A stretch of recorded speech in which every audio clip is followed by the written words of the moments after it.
Okay, so we've used waves for combat. Now we're trying to make big boss fights, but we're trying to balance those without our party just cleaning the clock of our boss fight. We do that with phases, a little bit different from waves. So, as always, let's jump right on this and talk about how to use phases for boss monster combat.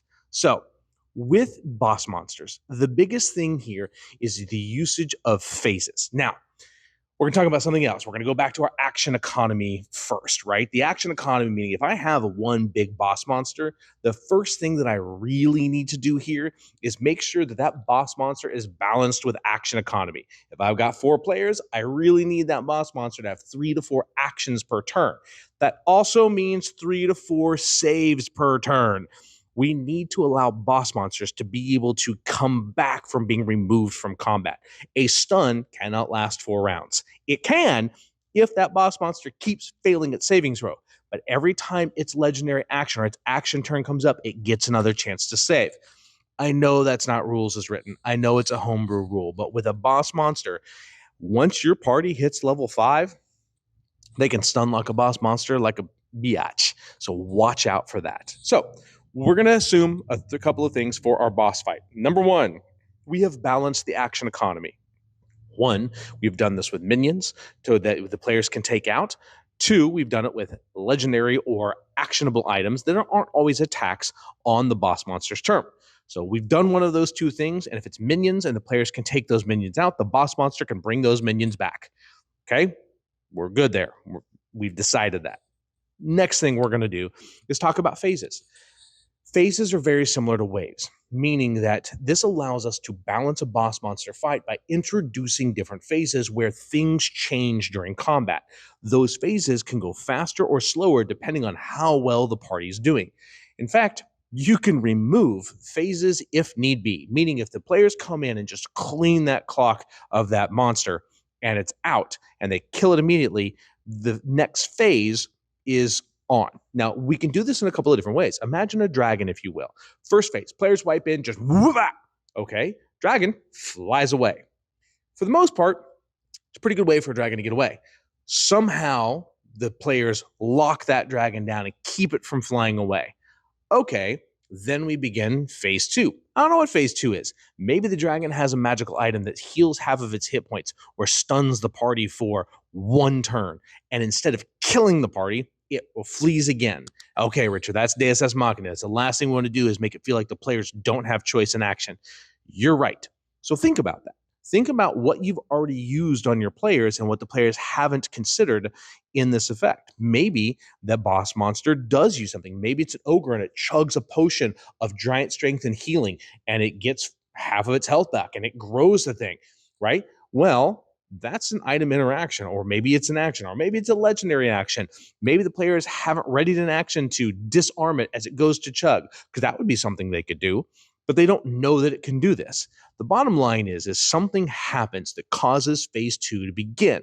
You can do this with as many phases as you want, and you can be creative. There's one problem with phases. You have to give the players an ability to interrupt those phases or to bypass them altogether by telegraphing them. There are lots of ways to do this, but you have to be very cautious. Phases is one of those things where it's easier where if during a phase, the big bad guy can flee and move positions into another room or cause that phase to change by doing something. The one thing you do not want to do is make it so the players can't act for a turn. I said earlier that stuns them for a turn, and that's really a bad idea. I'm going to contradict myself because if I basically get down to a certain hit points and I take out my flask, I throw it to the ground, and all of a sudden the players don't get to act for a certain amount of time, and then I can monologue as the bad guy, ooh, that really irritates players. It can be pulled off. Don't get me wrong. There's an exception to everything. It just, what I've seen happen is usually that's just as bad as you wake up from a dream and none of the stuff just happened after 4 sessions. I'm going to kill you. So what ends up happening is find a way for the bad guy to move, to alter, to change form, to become bigger. The thing is that when that happens, the players will recognize this as a phase mechanic, and they recognize they have made it to the next phase. So a couple of things happen psychologically when using phases. Phase mechanics say, hey, you just got to phase number 2.